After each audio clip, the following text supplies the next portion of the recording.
Assalamualaikum warahmatullahi wabarakatuh. Kami dari kelompok 9 akan mempresentasikan hasil diskusi kami, yaitu tentang elektronik waris atau kewarisan Islam digital. Di sini saya akan membawakan materi tentang pengertian faraid.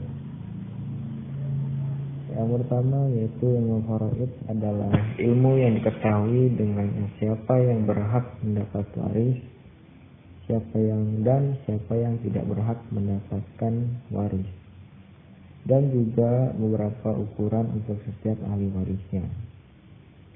Kalau menurut Syekh Shalih bin Fauzan Al-Fauzan, definisi ilmu faraid yang paling tepat adalah apa yang disebutkan oleh Imam Ad-Jabir dalam kitabnya, yaitu As-Sahrul Kabir juz 4 halaman 406, yang ia menjelaskan bahwa ilmu faraid adalah ilmu yang dengannya dapat diketahui siapa yang berhak mewarisi dengan rincian jatah warisnya masing-masing, dan diketahui pula siapa yang tidak berhak mewarisi. Adapun pokok pembahasan ilmu faraid adalah pembagian harta waris yang ditinggalkan si mayit kepada ahli warisnya sesuai bimbingan Allah dan Rasulnya. Sama halnya saya mendudukkan siapa yang berhak mendapatkan harta waris dan siapa yang tidak berhak mendapatkannya dari keluarga si mayit, serta memproses perhitungannya agar dapat diketahui jatah atau bagian dari waris tersebut. Adapun dasar pengambilan atau dalilnya itu berasal dari Al-Quran, hadis Rasulullah, dan ijma para ulama. Dan dalil yang berada di Al-Quran yaitu berada di surah An-Nisa ayat 11, ayat 12, dan ayat 176. Lanjut ke pembahasan selanjutnya, yaitu yang akan dibawakan oleh Mbak Ari. Baik, saya akan melanjutkan presentasi yang tadi sudah disampaikan sebagian oleh teman saya. Sebelumnya perkenalkan, nama saya Arindala Fitriani, NIM 19211100. Di sini saya akan menjelaskan terkait tentang e-waris. Nah, e-waris ini artinya elektronik waris atau merupakan elektronik ataupun aplikasi untuk memudahkan dalam pembagian warisan.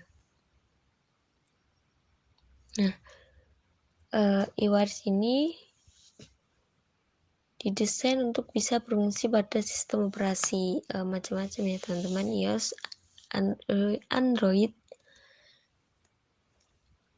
Windows, Phone, Firefox, dan BlackBerry.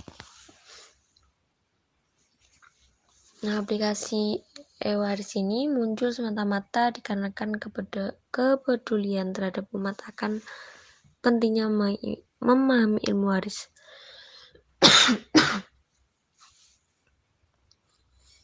Nah,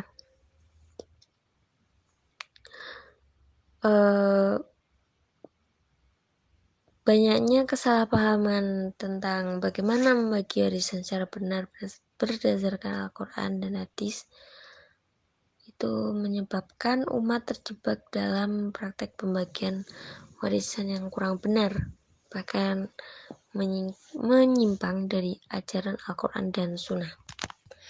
Jadi e-waris ini sangat dibutuhkan pada era sekarang karena lebih memudahkan untuk menghitung warisan. Sekian penjelasan dari saya, kurang lebihnya mohon maaf. Dilanjutkan oleh pemateri selanjutnya. Saya Mukjiza Uyun Karomah akan melanjutkan presentasi teman saya, yaitu tentang tujuan e-waris. Sudah dijelaskan di atas tadi, e-waris yaitu sebuah aplikasi perhitungan hak waris. Nah, ini untuk tujuan menurut syariat Islam yang berbasis Android, yaitu untuk mempermudah kepada orang-orang yang ingin membagikan harta warisan berdasarkan syariat Islam dengan cepat, mudah, dan akurat.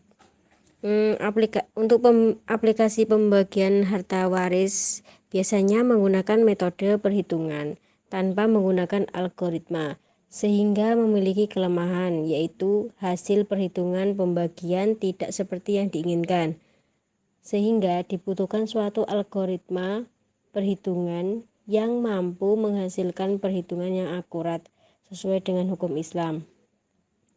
Nah, algoritma perhitungan yang akan diimplementasikan dalam sistem ini yaitu algoritma genetika yang berfungsi untuk melakukan perhitungan harta waris. Berdasarkan pengujian yang telah dilakukan, diperoleh hasil bahwa algoritma genetika menghasilkan perhitungan yang akurat serta sesuai dengan hukum Islam yang berlaku. Dalam pengujian ini dilakukan pengujian sebanyak 5 kali. Nah, sekian dari saya, akan dilanjutkan oleh teman saya. Saya Muhammad Alim Abdul Aziz akan meneruskan penjelasan teman saya tadi. Metode penelitian pengumpulan data. Pada saat pembuatan aplikasi ini ada serangkaian proses dimulai dari pengumpulan data di mana peneliti menggunakan dua metode, yaitu metode lapangan. Di dalamnya ada cara pengumpulan data, pertama wawancara dan yang kedua observasi. Selanjutnya adalah metode perpustakaan, di mana metode ini menjadi peneliti mencari referensi dari buku atau laporan yang berisikan tentang pembagian harta warisan. Selain itu juga peneliti menggunakan metode RUP yang di dalamnya ada Inception, Elaboratorium, Construction, dan Transition. Berdasarkan hasil penelitian, aplikasi ini sudah berjalan baik di mana semua fungsi dan pemerintahan berjalan sesuai dengan yang diharapkan oleh peneliti. Sekian dan terima kasih.